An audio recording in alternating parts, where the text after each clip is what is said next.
Eh bien voilà, frères et sœurs, je vous mets le titre d'une petite vidéo du pasteur Alan de Vie et Lumière.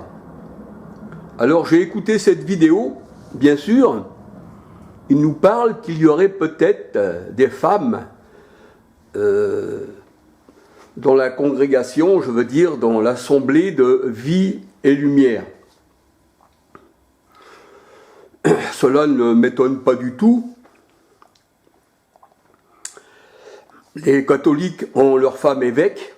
Chez les protestants, il y a des femmes pasteurs.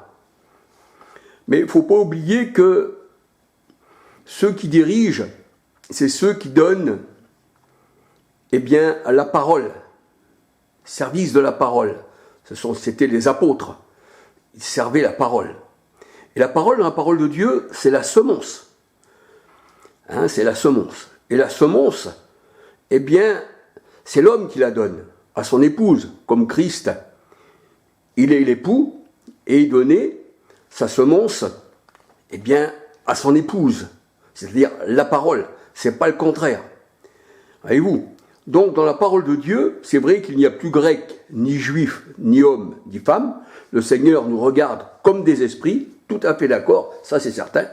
Parce que nous sommes des esprits devant le Seigneur, et nous voyons que dans Hébreux, c'est 1 verset 7, 14, il a fait de serviteurs, il a fait de ses serviteurs des flammes de feu, il a fait de ses serviteurs des vents, il a fait de ses serviteurs des esprits.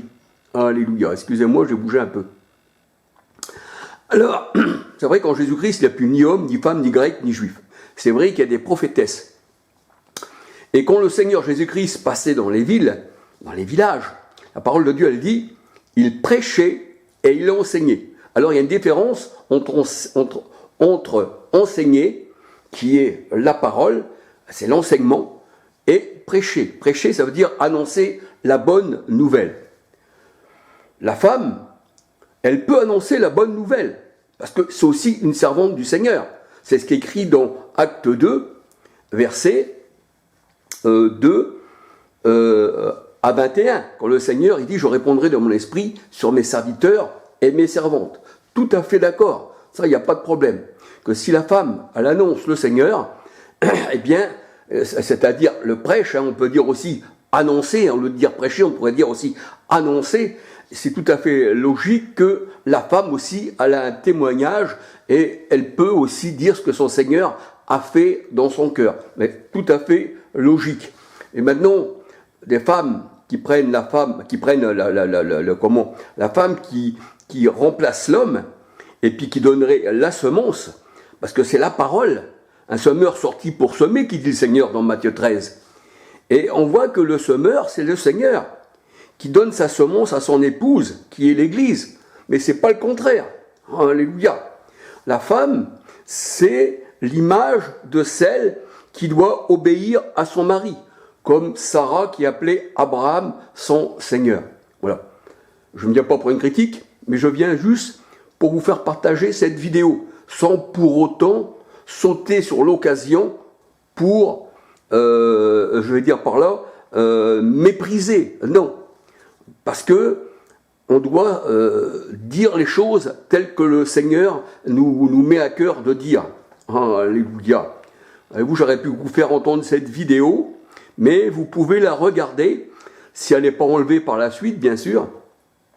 Vous pouvez la regarder, sur YouTube, cette vidéo. Voilà, c'est tout ce que je voulais dire, en fait. Alléluia.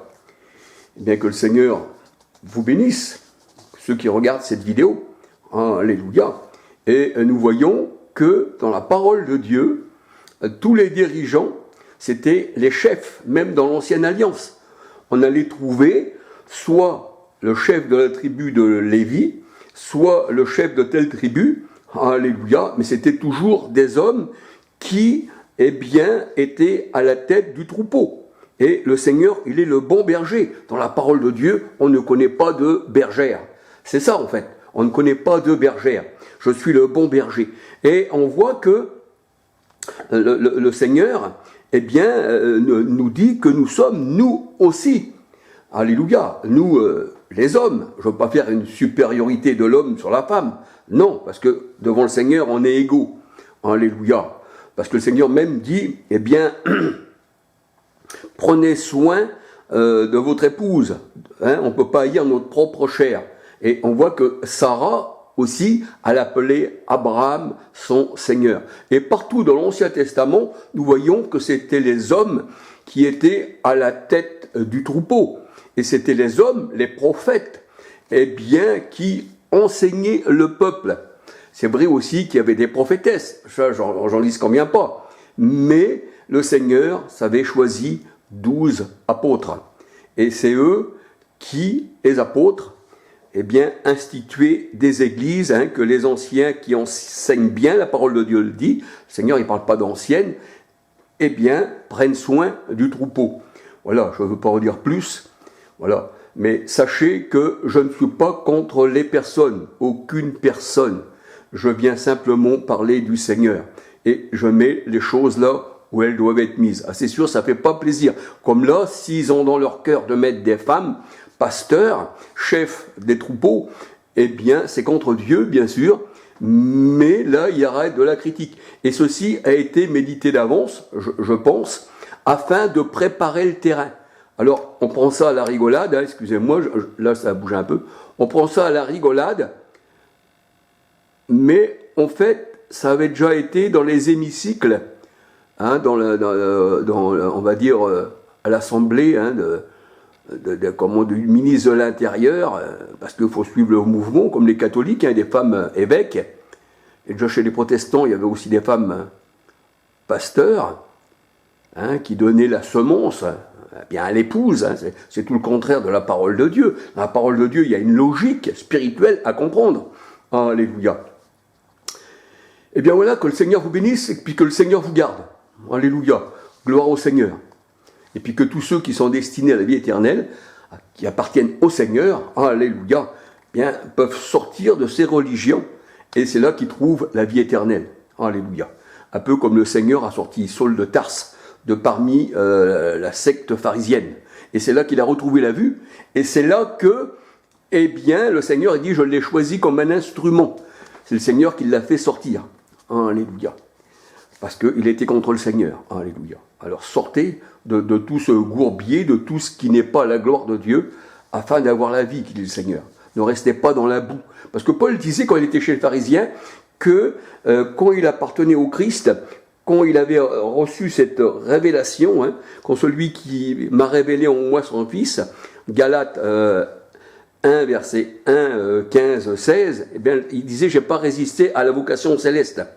Hein, il disait, qui es-tu, Jésus, sur le chemin de Damas? Il ne le connaissait pas, mais le Seigneur l'avait choisi. C'était un instrument qu'il avait choisi pour annoncer justement aux païens, aux nations et aux rois la parole du Seigneur. Il devait leur donner cette bonne semence.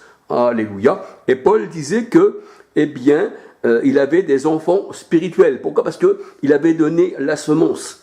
Alléluia. Hein, aux églises qui étaient là aussi. Parce que Paul était regardé aussi comme un homme qui donnait la semence. Alléluia. C'est pour ça qu'il dit, Paul, j'ai semé, et puis l'autre a arrosé. Mais celui qui sème, c'est toujours, eh bien, un homme. Alléluia. Alors, je ne peux pas en dire plus, soyez bénis du Seigneur. Et puis si cette vidéo n'est pas enlevée de Vie et Lumière, vous pouvez la regarder. Alléluia. Gloire au Seigneur.